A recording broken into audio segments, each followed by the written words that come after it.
Как улучшить мышечный тонус языка?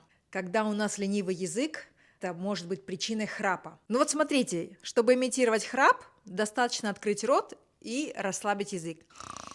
А теперь попробуйте поставить кончик языка на небо за зубами и закрыть рот.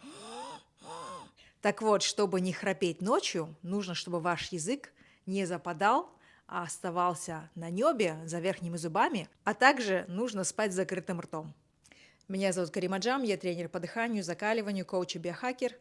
Если вам интересны эти темы, то подписывайтесь. Итак, вот простое упражнение.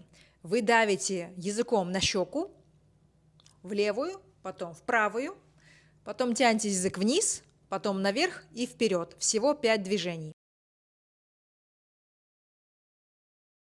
Каждое движение длится 5 секунд. И повторить все это 5 раз. Можно повторять несколько раз в день.